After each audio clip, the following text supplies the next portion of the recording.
I prefer videos because it's more fun than just the teacher babbling on and then we have to do writing about it. It explains things more, and if you actually see a picture you can concentrate on it more and understand it more. Children's Day is stimulated by visual things so much more than when I was a kid. It's really good because you can enjoy yourself at the same time as learning stuff. If we didn't have the videos, then we'd have a much narrower scope of opportunities to present in a variety of ways gospel messages. I'm tempted to use your slogan, actually, a word in your eye. I think that's what I believe that SU Videos supply us with.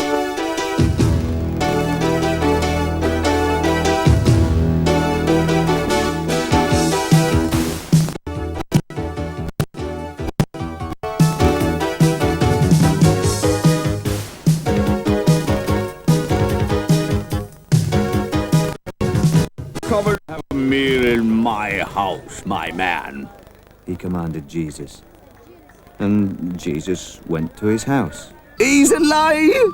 He's not dead any longer! Hooray! They wanted to tell Jesus' friends that he was alive and that they'd seen him. So they hurried out of their house and they rushed all the way back to Jerusalem when a storm crashed down the mountains and whistled across the sea. The waves smashed against the side of the boat. And then, through the spray, they saw Jesus coming towards them, walking on the waves. They were terrified.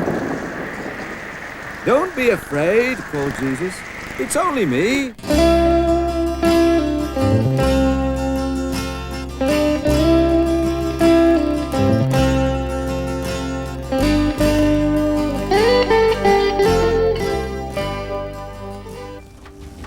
Is getting noisier by the minute, isn't it? I mean, let's face it, ghetto blasters blaring away, car alarms going off, aeroplanes going by, pneumatic drills making it sound as if they're boring holes in your head.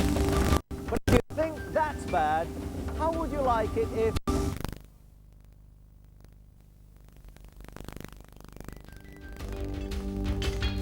Mrs. Isaac put both hands over her ears and pulled an irritated face. Noise! She shouted. Isaac scratched his head in puzzlement. The noise, dear! Outside! She shouted. The noise is deafening! Isaac stuck his head out of the living room window. He might have guessed. It was those Romans.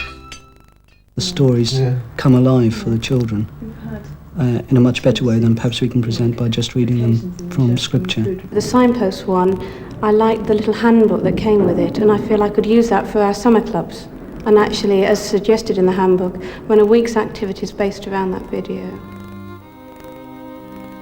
Oh, Father, I don't want to be nailed to that cross. I don't want to die. Please, if it's possible, stop it from happening. But if it's what you want, if it's the only way to finish the work you sent me to do, then I'll do it. We saw Jesus being killed on the cross and him talking to God why he didn't want to be killed. What shall I do with Jesus then? Crucify him! Crucify him! Crucify him! Every time they mentioned the cross, I actually felt the pain in my hands. They arrived at Skull Hill and nailed Jesus to the cross.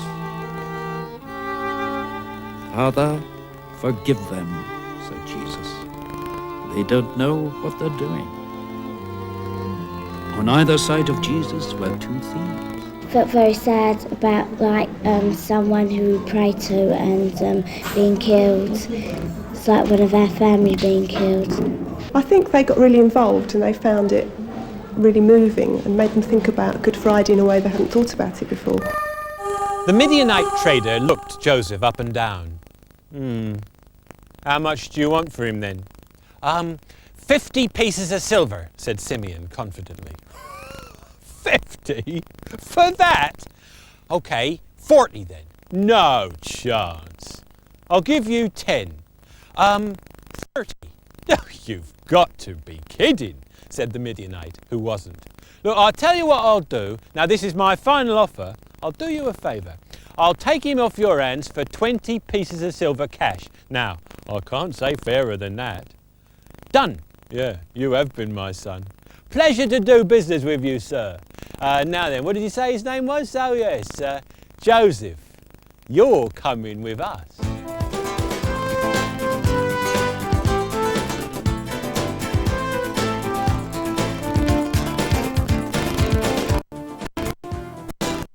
Frogs. They came up out of the streams, the canals, the ponds, and they got everywhere. Into people's kitchens. Into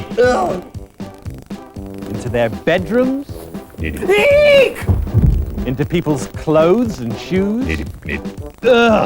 Into their food and drink. Even into their bathrooms. Ramesses called for Moses and Aaron. All right, he said, all right, I give in. You pray to your God and get rid of these frogs, and I'll let your people go. Now that's more like it, thought Moses. Don't you worry, he said. Tomorrow morning, all the frogs will be gone, every last one of them. Sure enough, the next day, the frogs died. All over Egypt, people began clearing up. There were great green mountains of stinking dead frogs. Ugh. Thank you, Lord, said Moses. Thank you. Now at last your people will be free. But they weren't, of course. Oh no. Because I've changed my mind. That's why, said Ramesses. So 10 minutes later, they trotted away, little thinking of what lay in store. But at one point, they came to a bend in the road, and they stopped, and they looked, and they saw. A rumble like thunder fell on their ears. From the left and the right did it come, and the trample of feet filled the air all around with a deep-throated throb of a drum. 5,000 marchers came one way, their boots striking sparks from the street, and a similar number came down t'other way, and where Vincent stood, both lots would meet.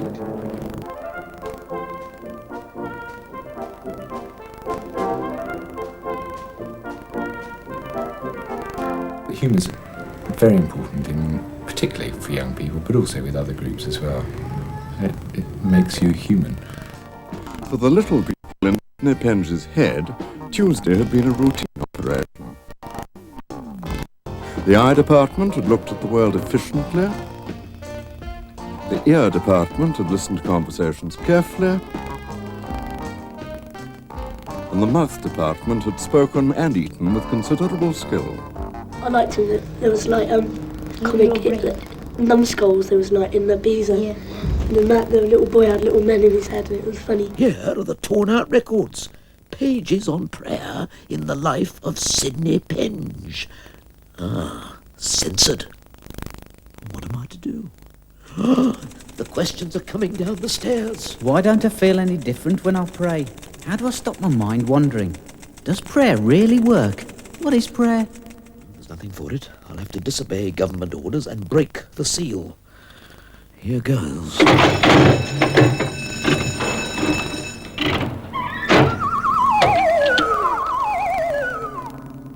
Good evening, Mr. Monitor.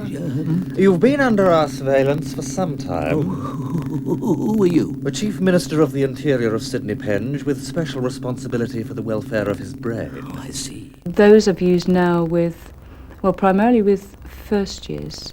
And in fact, they've been quite stunning in the way that they've managed to make the kids reassess their own prejudices. You don't know what the Bible's really like unless you've actually bought it and read it yourself.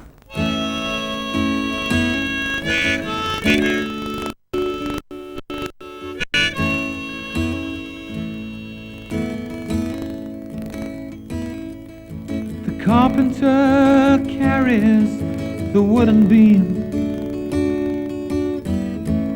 to the hill where it will carry him.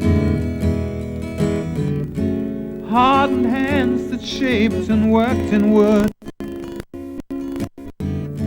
now they stain it with human blood.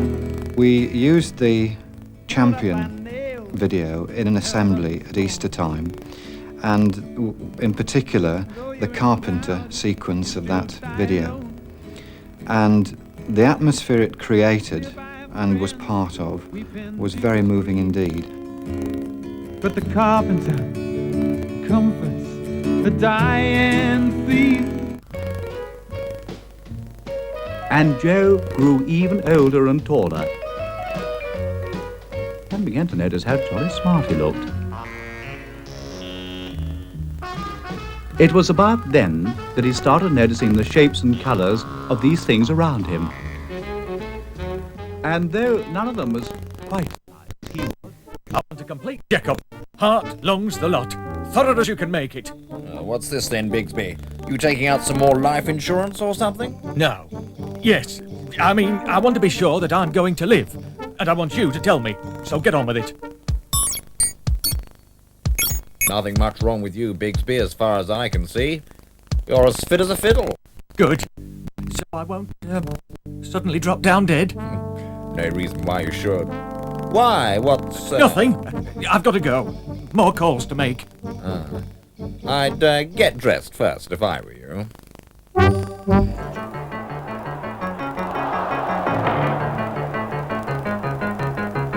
Don't touch my private heart. It's not to share. I might get hurt. Don't bother me. I won't bother you. I'll switch you off like a TV show. Don't ask me who pays for, who sweats for my privilege.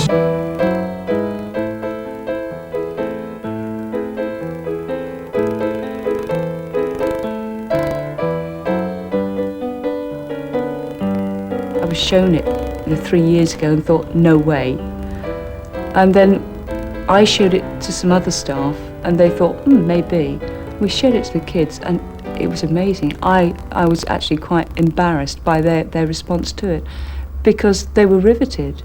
Makes you look at yourself and the people around you more to work out whether what you are doing is right. I think it confronts the youngsters with some of the big issues and choices they have to face in adolescence. 10 minutes later, I witnessed the sickening sight of O'Shea and the noise and smoke of Chico's buying his wife back for cash.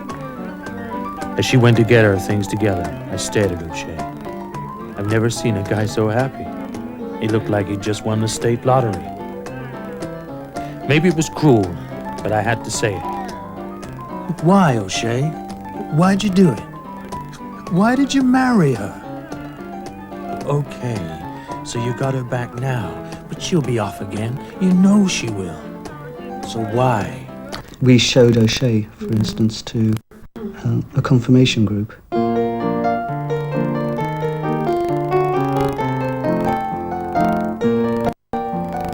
We had comments like, that hurt, or, I felt heartbroken as a result of watching it.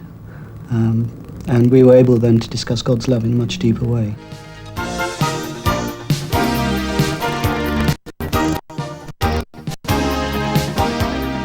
Okay, Mr. Hunter, you can leave it to me now. There's no need for you to... Tell me, have you been washed in the blood of the Lamb? Oh, yeah, probably.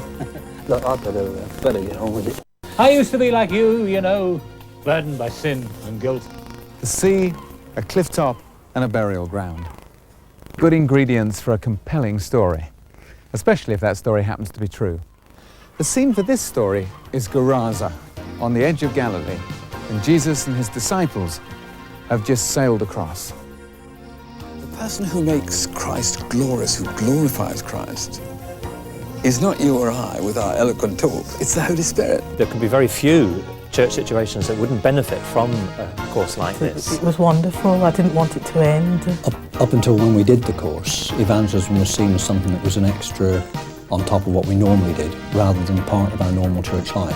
I think churches know that evangelism should be in there somewhere, but it really puts across how important it is and makes it seem, as I said, natural and simple for a church to go out and do it. And I think really it's the kick up the behind that some people need to go out and do it.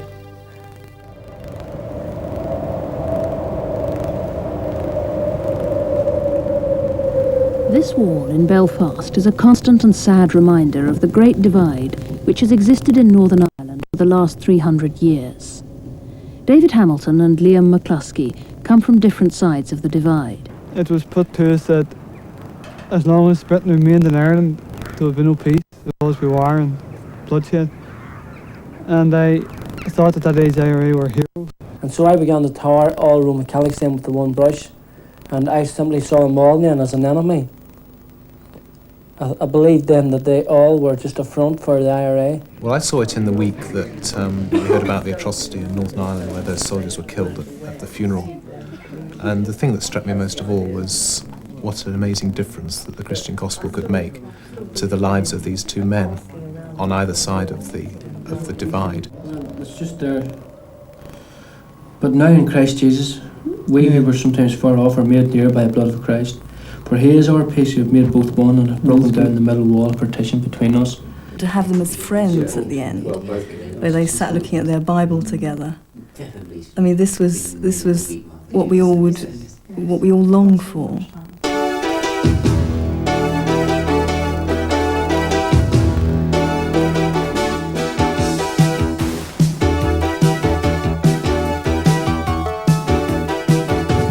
Because they're produced with such a wide age range of mind, they're very versatile.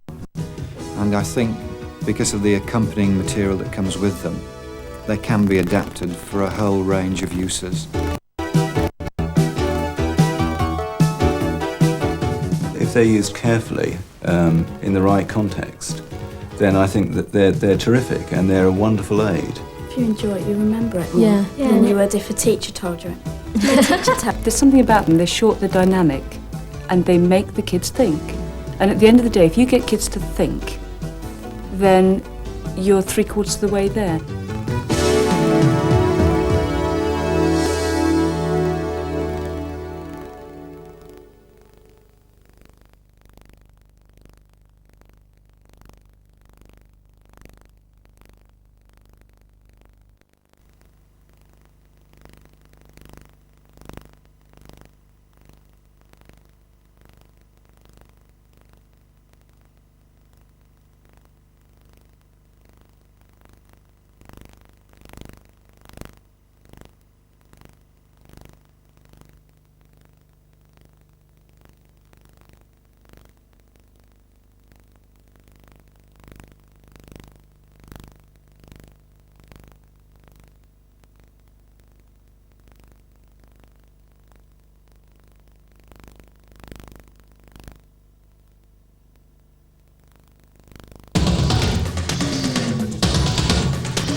Things aren't too good in Jerusalem just now.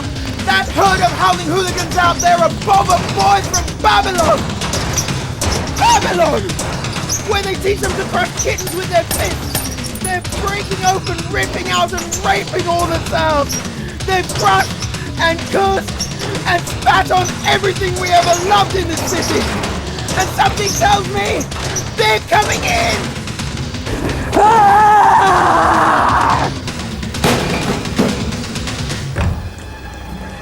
In a corner of the defeated city, amongst the groaning and the sobbing, 4 young Jews sit strangely quiet. Their names are Daniel, Hananiah, Mishael, and Azariah. There are tear stains on their faces. But who knows what's going on behind those eyes? Wouldn't be surprised if something hasn't snapped. Others would have cracked their heads against these walls just to forget. Right, get this lot chained and ready to leave for Babylon tomorrow morning.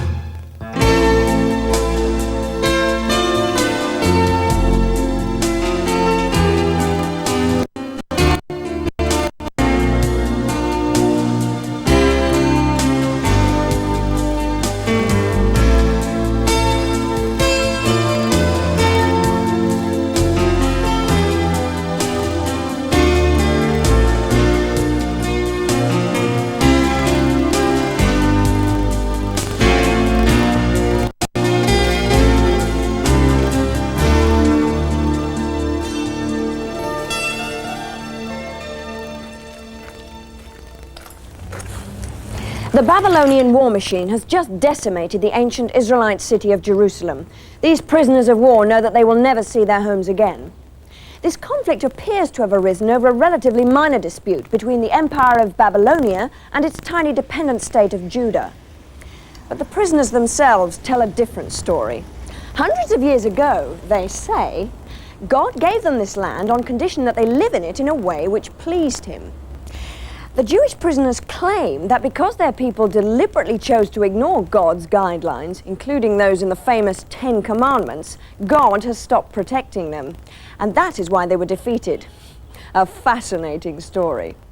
And now perhaps we can get an on-the-spot comment from one of the prisoners themselves. Excuse me, sir. Excuse me. Hello? We understand that your family have all been slaughtered, your house razed to the ground, and that you yourself are about to become a slave in the capital city of your enemies. Tell me, how do you feel? Cut. And so, after traipsing 500 miles, the Jews arrive in Babylon. We are bruised, we are blooded, we are battered to the bone. Smashed, shattered, solid, no place left to call us home. Our women folk are dying and our babies all are dead. There's no one here to blame but us, their blood is on our head. Oh, our God, will you hear us as we call to you in shame? Though we paid you no attention, we're the people of your name. We will cry to you each morning and we'll try to sing your songs, though our tears flow down as rivers through the streets of Babylon. Babylon, Babylon, Babylon, Babylon, Babylon, Babylon, Babylon, Babylon, Babylon, Babylon. Yes, Babylon was quite something. But while the city thought of itself as the center of the universe, the people who were poor probably found life pretty rough. Just like any modern city, some bits were great, others were less than great. Everybody went around scowling. Except for the tourists who went around looking lost. But there were lots of things to do. Places to eat. Sights to see. People to meet. Facts to know. And temples everywhere. Oh, yeah. Funny thing, the Babylonians worshipped any god that took their fancy. They weren't fancy. If you left your camel in the street, they'd have built a shrine around it by the next morning. That's Babylon. A bit of a mixed bag. Like a scoop of vanilla ice cream with a great gob of garlic in every mouthful. Like a thin veneer of gold upon a sea of slime was Babylon. An underworld of tears kept gaudy nobles floating high. The air itself in Babylon was heady with the perfume of the rich and heavy with the groaning of the poor. And to this place came Daniel and co, to bow and scrape and pander to the rich, and add their moanings to the groanings of the poor. Meanwhile, downtown, in a palace above the city, sat a fat and flabby potentate who wasn't very attractive. He had a whole lot of habits that were nasty and were mean. You wouldn't want to shake his hand for fear where it had come from. He had conquered half the world in the first years of his reign. Emperor was his title, Nebuchadnezzar was what his mother called him. On a good day. Now Nebuchadnezzar may not have had pleasant habits, and he certainly wasn't much to look at. But he didn't get to where he was by being a fool. He clicked his fat fingers at his minister Aspenaz. Fetch me some Israelites. I want 6 of the best. I want them young and bright. I'm going to get my money's worth out of that lot. What are you going to do with them, sir? Asked Aspenaz politely. Should I order the coffins now or later? I'm going to stuff them up with information. I'm going to cram them so full they won't be able to waddle in door for all their learning. They'll swat up on everything I'll ever need to know. And then, when I give them the nudge, out it'll all come. Pretty clever, eh? Most astute, Your Majesty. And so some young Jewish slaves were taken from their poverty to become a sort of human reference library for the king. They were brought into the gorgeous palace of Nebuchadnezzar.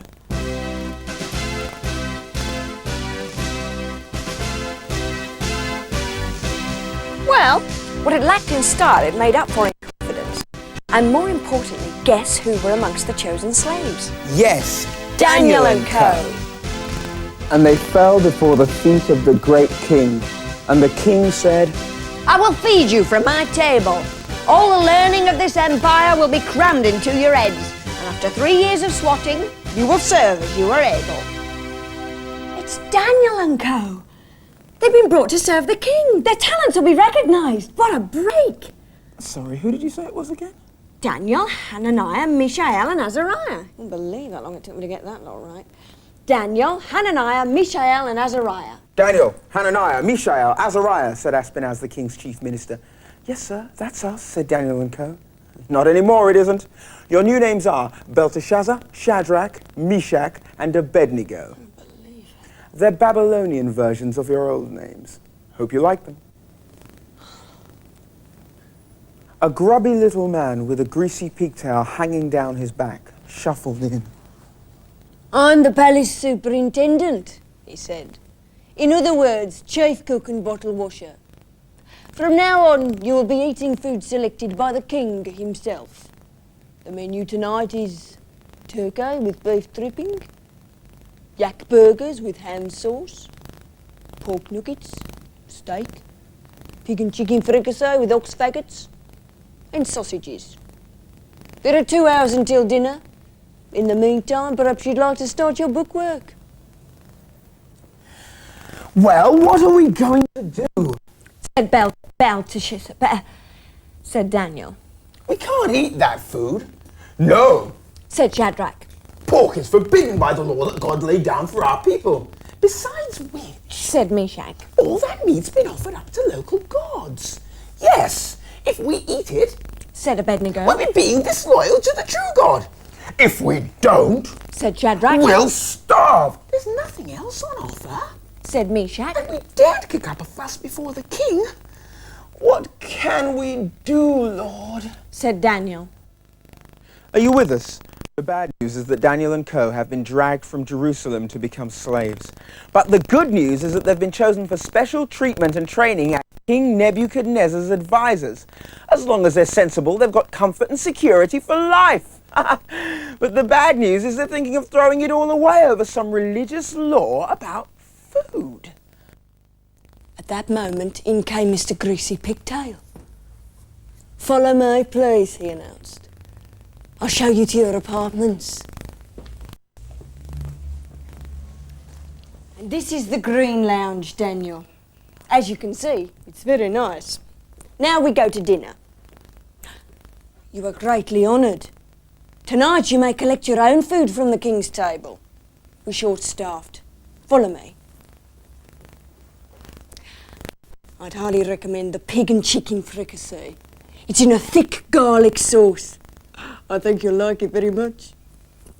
Well, actually, we don't believe our God wants us to eat that food. What? Well, you see, all of that food's been offered up to idols. We believe there is only one God. And all those gods that you offer up your food to and you try so hard to please, well, we don't believe they are gods at all. And we're not going to pretend that it's okay to worship chunks of wood and stone. Our God's worth more than that. As he is the only real God, he demands our total allegiance. We'll work hard for the king, but he may as well know our God comes first. Now the Bible says that God caused the superintendent to show sympathy to Daniel and co. Instead of hitting the roof as he might have done, his reaction was simply... You must be joking! Nobody talks to Nebuchadnezzar like that. If the king thinks you lot look sickly through lack of food, he'll have my head off. And the little man shuffled out. Never mind, said Daniel to the others. All is not lost yet. If God doesn't want us to eat that meat, then he will find a way out for us. I'll try again. So Daniel went up to the guard who'd been put in charge of the new slaves. Excuse me? Yes? We think our God doesn't want us to eat the king's food. Won't you get hungry? Oh, no. We'll eat other things like vegetables and bread. I think that the king would be cross if I didn't feed you properly. And the king isn't very nice when he's cross. Look, why don't you test us? Test our God. Give us nothing to eat from the king's table for 10 days. Give us only vegetables. And if at the end of that time we look worse than the other young men, then you can be as angry with us as you like. But if we don't, we can carry on, okay? Okay. But we won't look worse. And they didn't. Hunky, funky, bronzed and rippling, muscles bounding, heartbeat pounding, beefy, bouncy, hale and hearty, fit as a fiddle, in fine fettle, Daniel and Co. I just can't believe it, said Mr. Greasy Pigtail. You lot look as if you pigged out on protein rather than nibbling on vegetables. You seem in better condition than all the other young men in the palace. They better keep eating the vegetables, said the bodyguard. I can chew on the odd stick of celery myself. I go rather nicely with the beef and pork yoghurt we're having tomorrow. Thank you, Lord, said Daniel. So for the 3 years, Daniel and Co studied really hard and ate only vegetables. And they looked great. While the king ate his usual diet, and he looked his usual self. But even more amazing was that God enabled Daniel and Co to be brilliant at all their studies. They soon became expert at both the science and the literature of the Babylonians. And Daniel got a special gift from God. He had the power to understand the meaning of dreams. I wonder what that's for, Daniel thought to himself. And at the end of the 3 years, Nebuchadnezzar summoned them to his throne room to test them with the other slaves. You're the best of the lot. A bit of sound advice from you lot be good enough for me on any matter. Come straight on the payroll as my counsellors. And so it was that Daniel and Co became official advisors to King Nebuchadnezzar. And I tell you what you say is 10 times more helpful than the advice of that weirdo bunch I usually turn to. Have you met court magicians yet? No, sir. I expect they'll be a bit jealous of you, because you're my new counsellors. They're a creepy lot. They used to run in our show. No, you and your friends will be much better. Who'd have thought, said Daniel, that putting God first about a little thing like food could lead to him doing so much for us? Our new jobs look as if they're really going to stretch us to the full. Thank you, God.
You heard about Daniel, how he came to Babylon, how he and his friends arrived and how they then got on, how they made it to the palace as the king's chosen few. If you want to know what happened next, watch episode 2.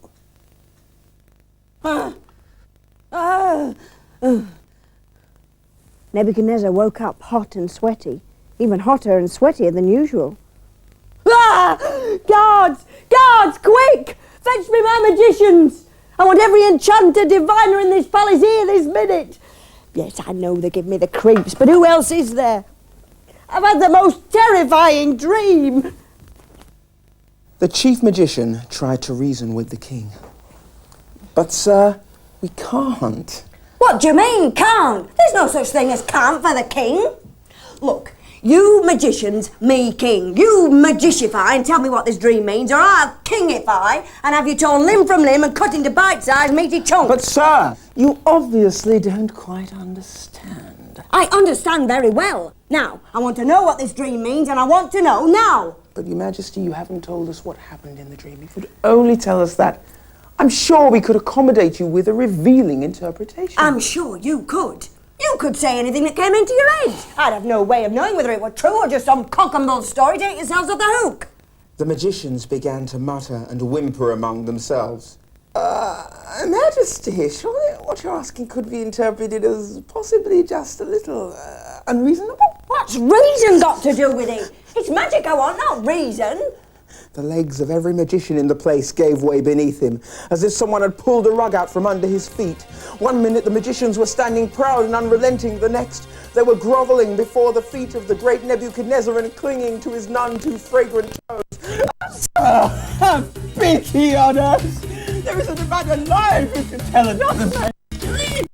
Only gods can do that! They're not here to help us! Unfortunately, pleas for mercy never made much impact with Nebuchadnezzar. You snivelling little worms. If there's one thing I hate, it's a fake. If there's another, it's a crawler. I'll have every last one of you torn limb from limb. Your houses reduced to rubble and your bodies cut into bite-sized meaty chunks. Then perhaps next time you'll think twice before you mess with me. Nebuchadnezzar was never one to do things by halves. He ordered that every wise man in the palace be executed as soon as possible. That's right, every wise man. Daniel woke up cold and clammy to find that the king had sent to have him killed. His only crime being one of the palace wise men. Wait! Take me to the king. Let me reason with him.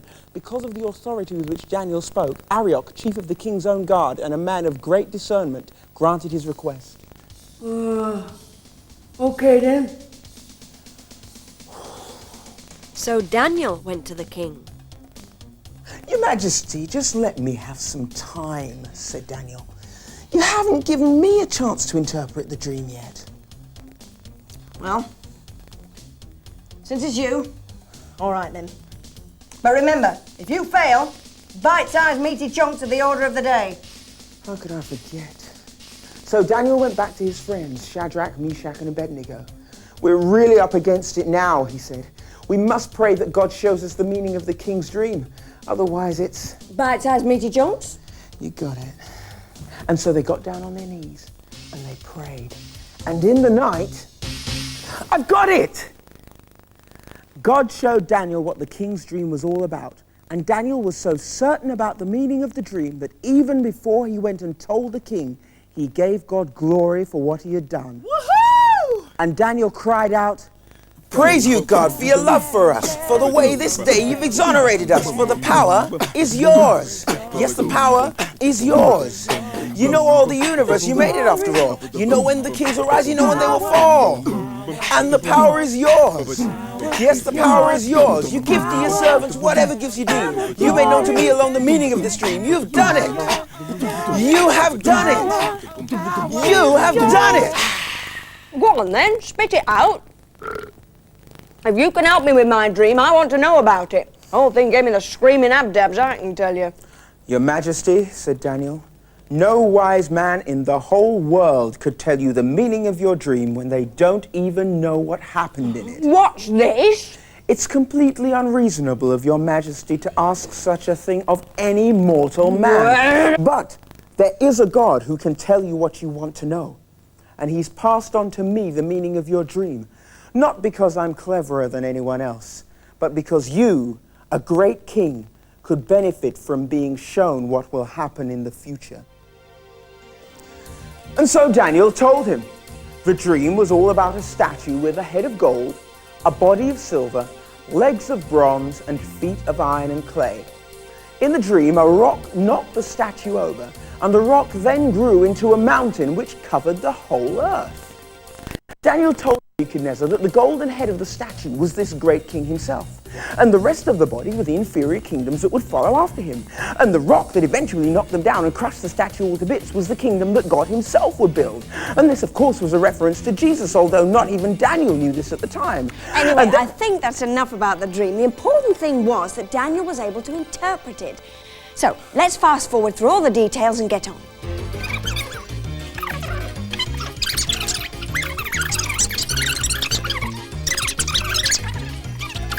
All right, this bit's good.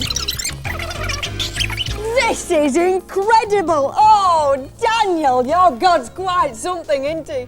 A cut above the average God.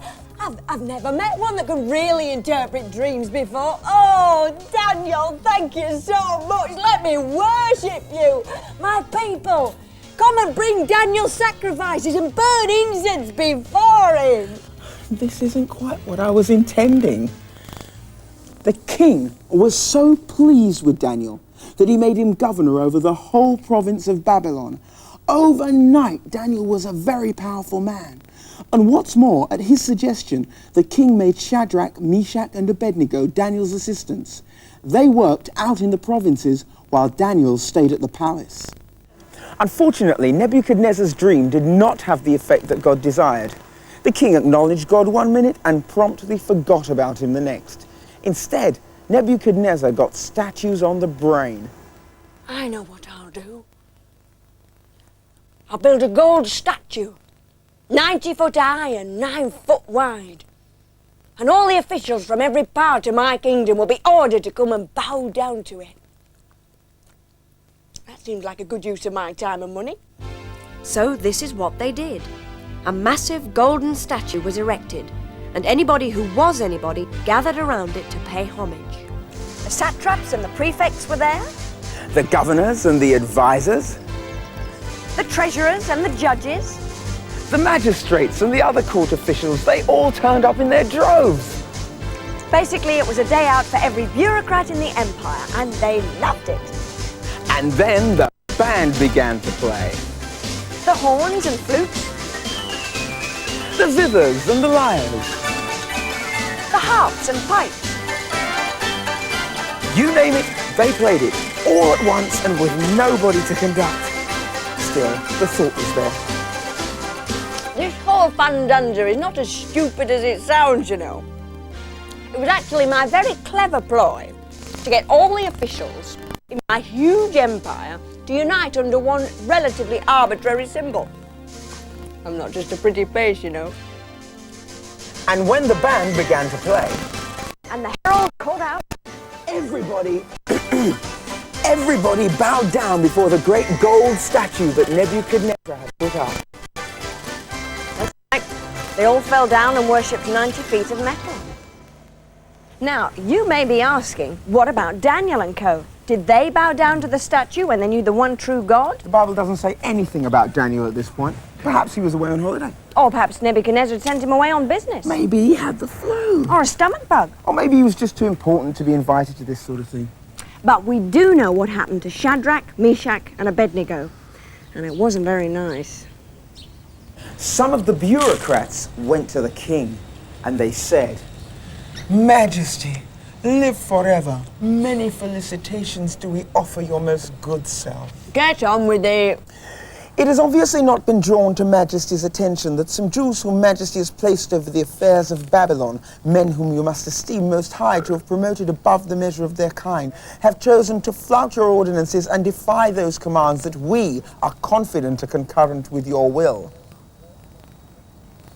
Shadrach, Meshach, and Abednego not only have neglected to serve our local gods, but even now stubbornly refuse to bow before the great gold edifice that Majesty has placed upon the plain of Jorah. What? They're refusing to bow before my statue? Bring 'em in. Bite-sized meaty chunks are too good for that lot. So Shadrach, Meshach, and Abednego were brought before the king. Right, you three. Do you see that furnace over there? It is incredibly hot. It is not there to keep us warm on a sunny summer's afternoon. It is there to incinerate people. I tend to incinerate people I don't get on with very well, and I'm rapidly going off, you lot. Now, I'll give you one last chance. Either you bow before my statue, or else I'll have you chucked into that furnace. Then we'll see what God can rescue you from my hand. Uh-oh, defying God again. Never a good move, that. Shadrach, Meshach, and Abednego replied, "O Nebuchadnezzar, we're not worried about what you can do to us. Our God is more powerful than you are. If you have us thrown into the fire, our God is well able to save us. But this is the point. Even if our God chooses not to save us, We want you to know, O king, that we will never worship your gods or bow down to your gold statue. Nebuchadnezzar's face changed colour. First a pretty pink, then yellow, then a sort of green. Ah! Heat the fire 7 times hotter than usual. Fetch me my strongest troops. Bind these men. I want them charred to cinders while I watch. We'll soon see who's king around here. The soldiers lashed together the hands and feet of Shadrach, Meshach and Abednego and picked them up. They staggered forward, desperately trying to use the men's bodies as a human shield against the blaze. But it was no good. The heat was more terrible than anyone had imagined. It was in their last living moments that the soldiers somehow managed to hurl their prisoners forward into the fire. Each soldier was burnt to death carrying out his orders. Not one made it back to tell the king that his commands had been carried out to the letter. The stench of burning human flesh filled the air. But Nebuchadnezzar was determined to see this thing through. Grimly, he settled back to watch the show.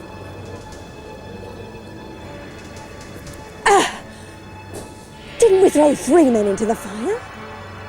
Why then can I see 4? There are 4 men walking around in there. And that last one looks more god than man. Shadrach, Meshach and Abednego, servants of the Most High God, come out of there. And out they came. The whole court gathered around Shadrach, Meshach and Abednego, absolutely gobsmacked. Their clothes weren't even scorched. They didn't even smell of smoke. Meanwhile, Nebuchadnezzar was in a state of shock. After all, he realized he'd just taken on God and lost. The king honored Shadrach, Meshach and Abednego for their great courage, and he gave them all promotion. But more importantly, he honored God. He had to admit none of his gods could do anything like this. Quite an ending, eh?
Do you recall the story of the statue of gold? How you must bow down before it. All the world was told. Our friends escaped the fire for those who disagree.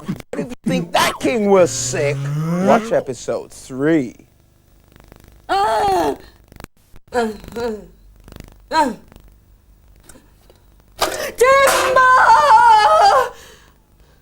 not this again. That's right, Nebuchadnezzar's had another bad dream, and it wasn't too much cheese before bedtime. He's just seen into the future. God gave Nebuchadnezzar another vision of what would happen in his life, and he was terrified. Rightly so, as it turns out. Look, let's just fast forward, because we can all guess what happened next. That's right, he sends for the magicians.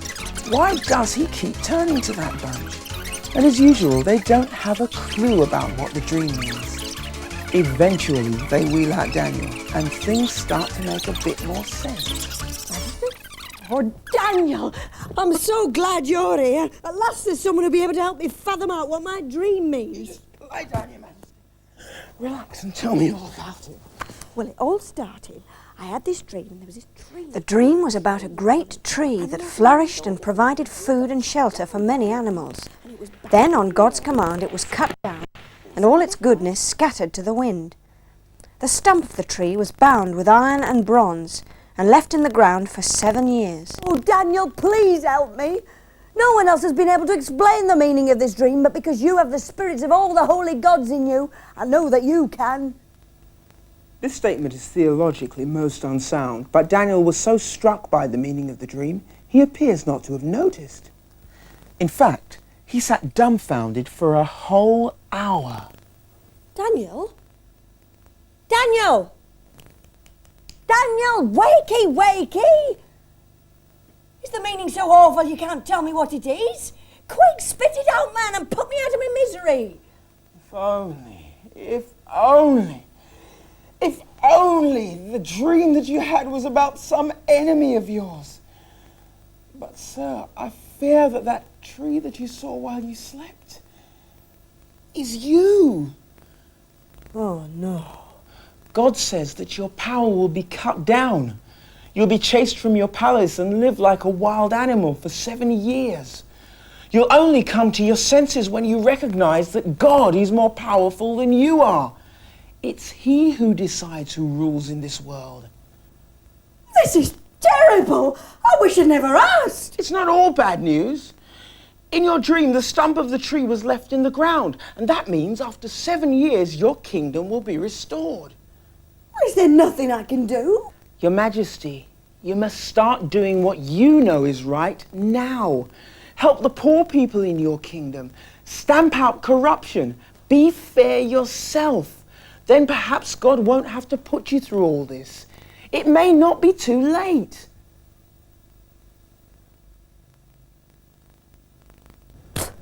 But of course, in one way, it was too late. The king wasn't really interested in changing. And so, a year later, Nebuchadnezzar could be found strolling in his roof garden after dinner, congratulating himself on all his achievement. Oh, Babylon! You are beautiful. I conceived you, I built you, and I run you. You're all mine! That's what you think, Nebuchadnezzar. Today this city has been taken from you. And within the hour, Nebuchadnezzar was driven from his palace. He lived out in the fields like a wild animal, eating grass. His hair was matted, and his nails became like claws.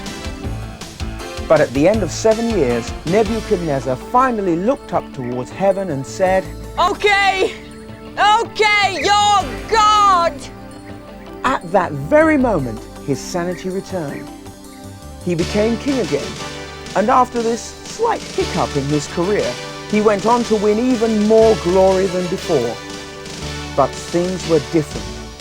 Deep down, Nebuchadnezzar now knew who was really boss. A voice came from heaven just as Daniel had said, and that voice made me wonder whether I'd be better dead, for the God of all the universe had bones to pick with me. I'd never come before him or acknowledged his glory. It was God who made me king, see, he'd been right there from the start. For though I'd often bowed my knee, I'd never bowed my heart. I was driven from my palace, I was chased out from my home, I had to rough it in the forest with the animals that roam. But I came back to my senses after 7 years had passed, and only then my stubborn heart acknowledged God at last. Let me tell you of my maker, let me sing out to my king, for his kingdom lasts forever, he's the boss of everything. You cannot challenge what he does, but all he does is just, for he takes the proud and haughty and he brings them down to dust. He has done it, he has done it, he has done it. Well, it took some time with Nebuchadnezzar, but he got there in the end. The Bible doesn't tell us exactly when, but at some point Nebuchadnezzar died and his son Belshazzar succeeded him to the throne. Can you picture Nebuchadnezzar in your mind for a moment? Have you got him? Do you recall that certain je ne sais quoi he had about him? That noble head, that distinctive dress sense, those exquisite manners. Well, if you can picture Nebuchadnezzar without the charm, you have Belshazzar. Belshazzar had all the tact and refinement of a donkey. He was cruel, his personal habits were revolting, and he may even have had a little addiction problem. Suffice to say, the Bible mentions drink 5 times in the first 4 verses it talks about Belshazzar. Whereas Nebuchadnezzar was proud, and for most of his reign paid only lip service to God, Belshazzar was a different kettle of fish altogether. He was a cruel, depraved tyrant, with a brain saturated with booze and self-importance. Instead of ignoring God, Belshazzar went out of his way to insult him. One night, Belshazzar decided to throw a party for himself and some of his cronies. How many were there? Oh, 1,000 or so. 1,000? Oh, yes. This was no TV dinner. When Belshazzar entertained, he did it in style. The wine flowed freely. It was the sort of party that would have made the front page of the Babylon News of the world. But Belshazzar found himself dissatisfied with it all. You can only have so many people to use, so many whippings to watch, and so much wine to drink. I'm yearning for something more. It must be the spiritual side of my nature that is somehow unappeased. And do you know why? It is because I get the distinct feeling that God has boycotted my party. Everybody else is here. My nobles are here. My politicians are here. My wives, my pimps and prostitutes, they've all come. But God hasn't deigned to show his little kisser. Ah, forget it, Belshazzar, said a flabby friend. If there is a God, he don't want to be on your guest list. He ain't interested in little squirts like you. Go choke on your own vomit. If God doesn't want to come to my party, I'll make him come. Now, who can guess which God in particular I'm talking about? He's the most prissy, stuck-up, clean-living God of them all. I know, said a weasel-faced nobleman. It's the God of the Jews. Right! Let's get him here. We'll introduce him to some of our more fun-loving local gods. It'll be an education for him. Hey, you! Slave girl, come here, my lovely. Bring me those sacred cups from the temple at Jerusalem. My father got them as spoils of war. I fancy having a few beers with the Jewish God.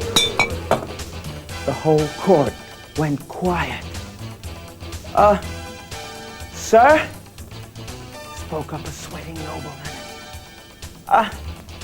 Don't you think that might be a little bit dangerous? After all, those cups are meant to be ever so holy. Sir? You know, the God of the Jews might not like it if you... Why do I care what the God of the Jews likes? It'll teach him a lesson. Gods need to be kept in their place. Well, there's nothing very special about this, is there? Nothing very holy. The world doesn't end if I touch it. Fill the cups with wine. Let's bring this God down to earth. We'll show him who's really boss. So Belshazzar, his nobles and their women drank their wine from the cups belonging to the temple of the Jewish God. And nothing seemed to happen. The party got noisier and noisier. So noisy, in fact, that upstairs, the Queen Mother couldn't sleep. Oh, this is no good. That son of mine is the very limit. It's not that I mind Little Belly having a few of his friends around now and again, but this is getting beyond a joke. Oh, no wonder he finds it so hard to get up in the morning. He's not at all like his father. Oh. Now there was a man, my Nebby. He had a vicious temper, but such charm, so handsome. Oh, still enough of that. The staff will be wanting to get in any time now. They like to swill out the place with disinfectant after my belly has had one of his parties. I don't blame them. Enough is enough. Come on! Finish the party! Enough is enough! Shut up! Ah! You think you're the one true God, do you, God of the Jews? We'll show you how much of a God we think you are. He is to the God of gold. He is to the the god of silver. He is to the god of brass. He is to the god of iron. He is to the god of wood. And finally, he is to the god of stone. That's how much of a god we think you are. A lump of stone's as much a god as you. What's that? A massive human hand had appeared out of thin air and wrote the words Mene, Mene, Tekel, Parsin on the far wall of the banqueting hall. Fetch me my magicians. Get all my astrologers and diviners and enchanters. The man who tells me what this means can name his price up to a third of my kingdom. Money, clothes, women, power, you can have them all. But I must know the meaning of this writing tonight. So in they came, this latest generation of court magicians, bringing with them their crystal balls, zodiacs, pendulums, and incense. A certain smell followed these men wherever they went. Instinctively, the courtiers parted to let them through. The magicians looked at the wall. Then they looked at the king. Then they looked at each other. Then they looked at the wall again. And they began. Majesty, live forever. May your children's children live to praise your name. May your fame spread abroad like hot incense on a desert breeze. May Cut the all this! Which one of you can tell me what this writing means? Ah, yes, sire. The writings. Well, with time and meditation, with many sacrifices to unclean spirits and a great deal of searching out of omens, one of us may well feel confident enough to hazard an interpretation. But right now, sire, sorry, we haven't got a clue. Meanwhile, upstairs, the Queen Mother was getting worried. Why has it gone so quiet? Has something happened? It's not like my little belly to just stop a party like that. And what's that smell? Has somebody been burning joss sticks? I bet it's those nasty magicians. My Nebi never did like them. Suddenly, a slave burst through the door. "Majesty, come quickly," he blurted out. "Your son is hysterical." The Queen Mum rushed into the banqueting hall and scooped the king up to her ample bosom. "Oh, my little belly, tell me all about it." And when she had been told all about it, this is what she said. "Your daddy used to have a man called Donald? Dennis? Daniel! That's it! Daniel!" Daniel? You almost thought we'd forgotten about him, didn't you? Daniel was like one of the gods themselves. He could make sense of almost anything. In our day, he was the chief wise man in the whole kingdom. I'm sure he could help you. Why don't you call him? Get him! And so once more, Daniel came into the palace of the king. It had been many years since Daniel had been into this throne room. He looked around him sadly. It wasn't like this in your father's day, he thought, as he picked his way through the flaccid bodies and approached the king. Daniel! If you can tell me the meaning of this writing on the wall, I'll give you all the money and power you ever dreamed of. You can keep your bribes, Your Majesty.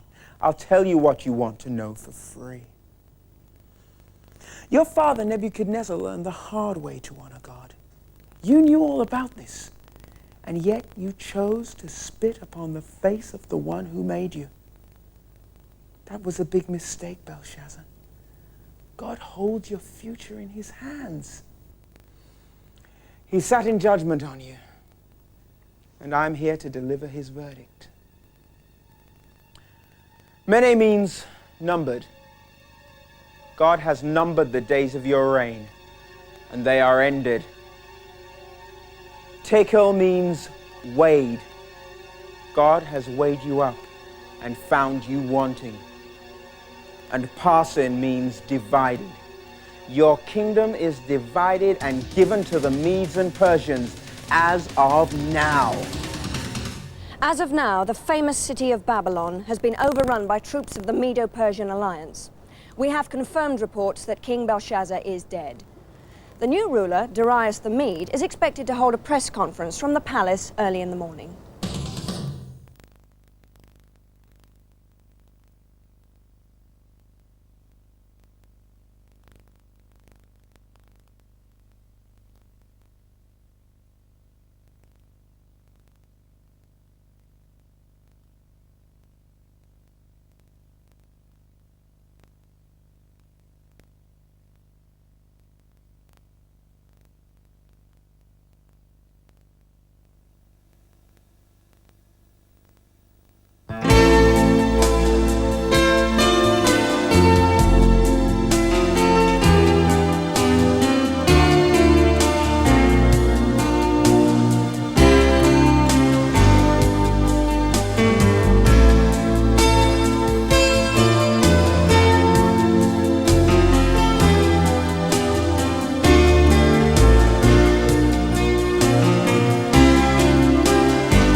Last time we met Belshazzar, now old Belly's dead. It's an occupational hazard if you knock what God has said. As Daniel came to tell him, God had said no more. For a final look at Daniel's book, here's episode 4.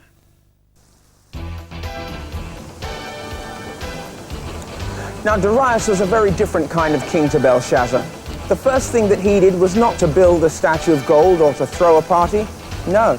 The first thing that he did was to divide the kingdom up into 120 neat and tidy sections so that each could be administered efficiently and properly. All we need here is a bit of management structure. Once we get that sussed, the whole thing will go just tickety-boo. Good morning, everybody. I'm just going to talk you through the salient points of the new system. Right, as you see, we have 120 different administrative units, and over them we'll have 120 section chiefs. Over them we'll have 3 presidents. These are key appointments as they will make most of the daily decisions. Over them we have, of course, myself. Any questions, team? Guess what? Daniel was one of those 3 new presidents. The king recognized in Daniel qualities he just couldn't afford to miss. Indeed. The initial forecast suggests that we should move into profitability within 3 months.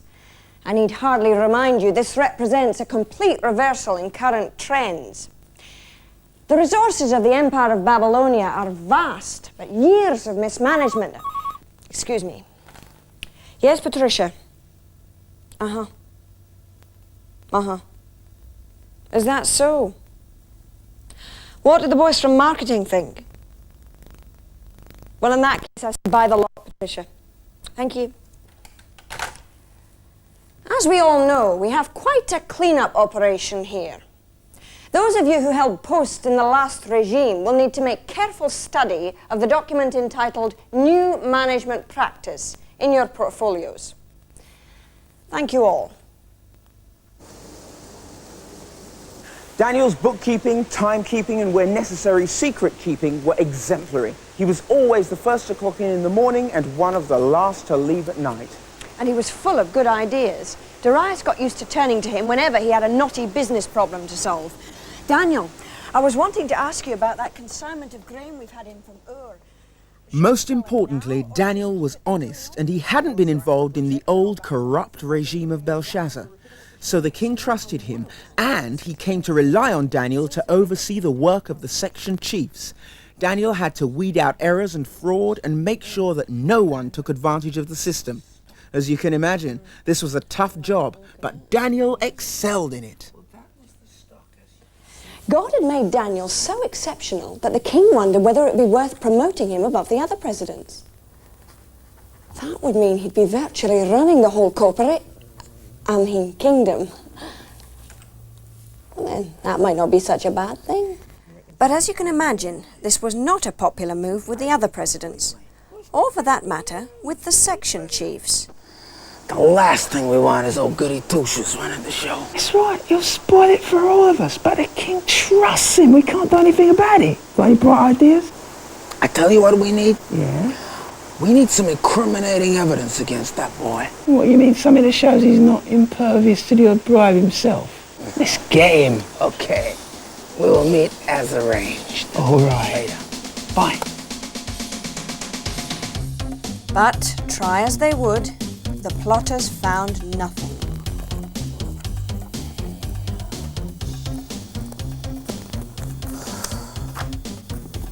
Nope. This guy's squeaky clean. We'll never find anything to convict this guy. He does everything by the book. That's it. The book. That stuff he's always reading about his old God back home. That's what we used to frame him. I don't get it. His religion, dummy. If you can't pick on a guy for being wrong, you pick on him for being different. It works almost as well.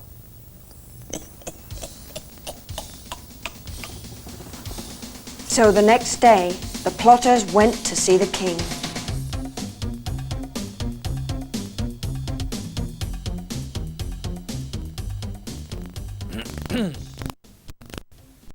Oh, your most marvelous majesty.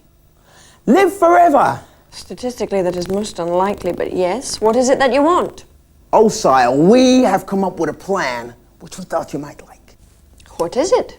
Well, sir, we propose that your majesty make a law. We know your majesty likes making laws. Nice, neat laws that tidy up everything wonderfully. This law could under no circumstances be repealed.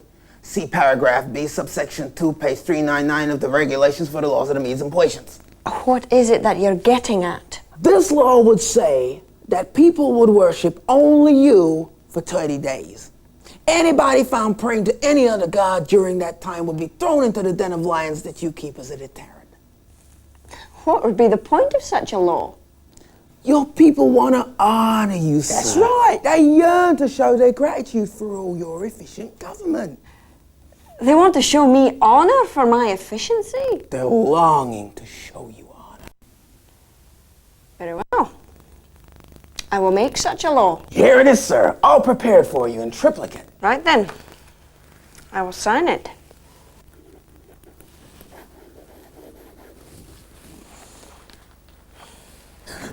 Very good, sir. Why is my loyal subject Daniel not with you today? Daniel? Well, what do you know? I just haven't seen him. That's funny. Neither have I. I wonder where he can be. Let it pass. Dismissed. And so the king played right into the plotter's hands. When Daniel heard of the law which said he must pray only to the king, when Daniel heard of the law which said he must pray only to the king, he went home and he prayed to God, and he thanked God for all his goodness. and this is where the plotters found him.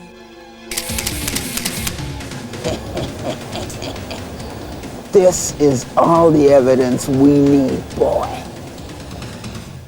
Back in the palace, the plotters brought the king their news. All available Abyssinian collateral. Thank you.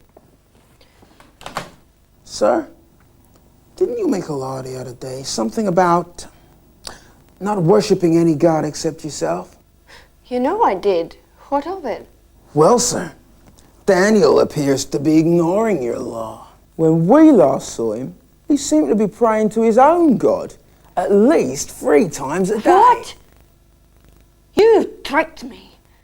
You had this plan laid out for Daniel all along, and I, like a fool, fell into it. Patricia, get me my best lawyers up here immediately. I must find a loophole in this law. But by evening, Darius had to admit defeat. No loophole could be found. Sir, Am I right in saying that according to the laws of the Medes and Persians, a law once published can never be revoked?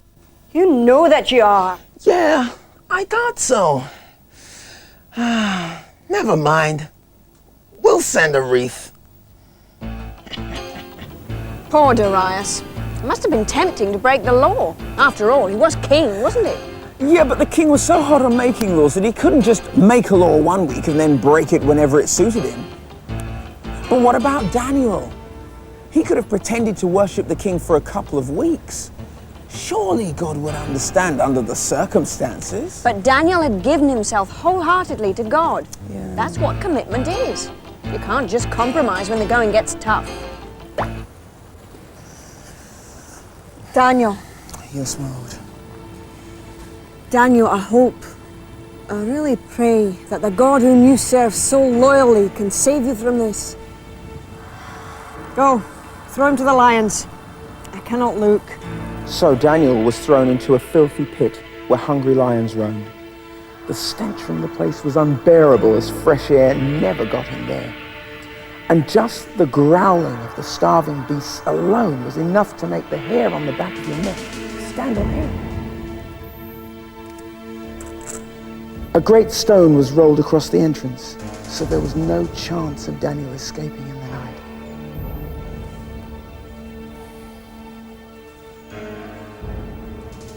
The king went back to his palace.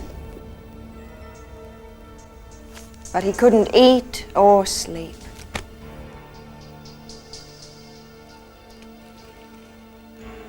He kept thinking about his friend.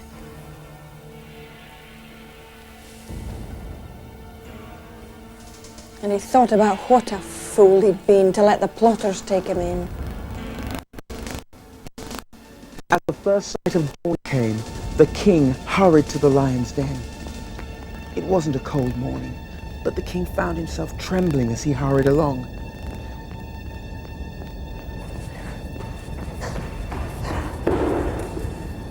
As Darius reached the entrance to the pit, he almost lost his nerve. Oh, I must be crazy. How could I have hoped for anyone to survive the night in there? He knew that when he shouted out, if silence followed, there was no hope left for his friend. But sooner or later, he had to do it. Daniel!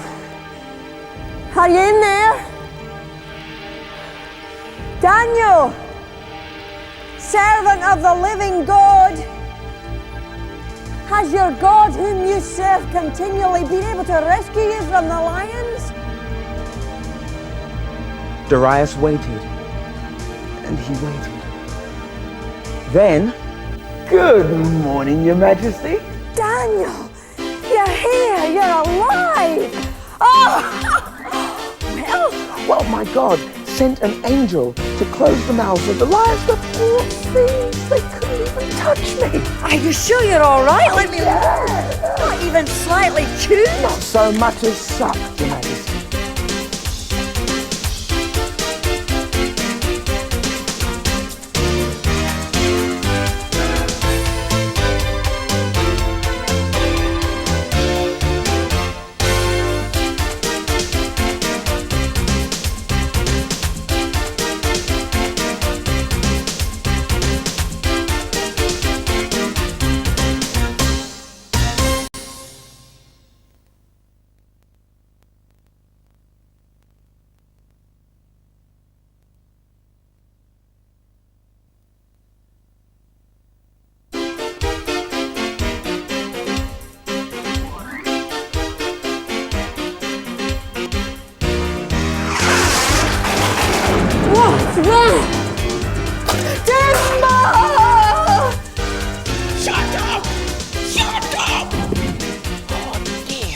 And when the band began to play, and the herald called out, I think the part in Daniel and Co that probably most relates to the experiences that I go through is the bit where they didn't bow before the statue. You know, everybody was doing it. And if they'd have done it, they wouldn't have stood out. Nobody would have said, those guys are supposed to believe in God and look, they bowed before the statue. It would have gone unnoticed, but it's the fact that they didn't that was noticed. quite often I find that, particularly in the music business, people say, what are you doing now? And everything inside you says, talk yourself up. You know, like if you've got a hit in the top 40, make it the top 30. They'll never know the difference. If you sold 100,000 records, make it 250,000. No one will ever know except you. And it's so hard not to talk yourself up because everybody else does it. You know, it's just the natural scheme of things.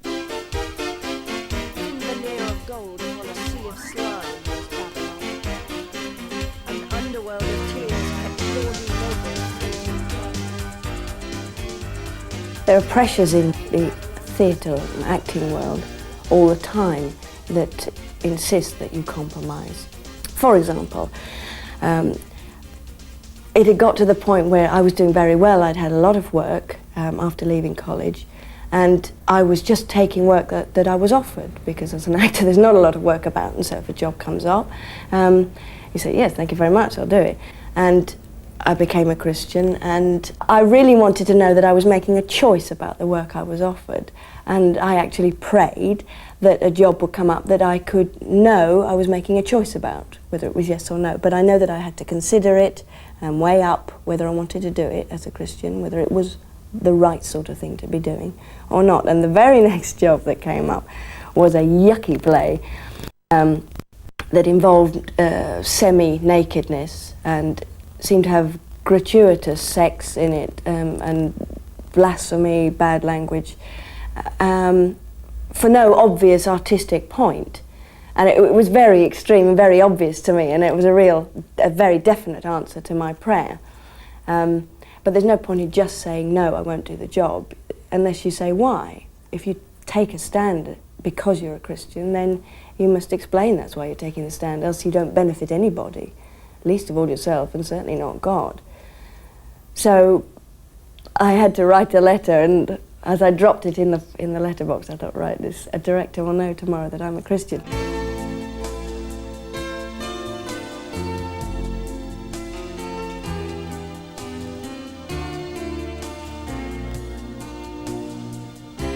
For some people, the concept of God is very difficult.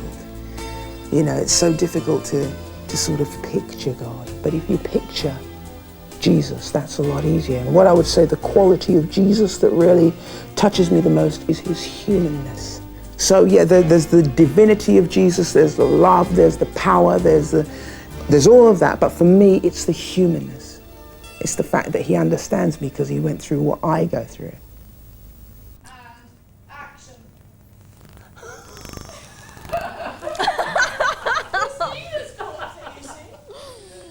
I think the most important thing to me in my relationship with God is mercy. And that sounds rather an old-fashioned sort of word, but it doesn't matter how many times you screw up, you're still loved by God. And that doesn't mean that it's not important and you just go off scot-free and do it again without thinking. That love, regardless of how you behave, actually does begin to change you. Because someone who loves you, you don't want to keep hurting. The best thing that I could possibly say to anybody who's asking questions about Jesus would be to quote Jesus. You know, he said, ask and it will be given to you. Seek and you'll find. Knock and it will be open to you.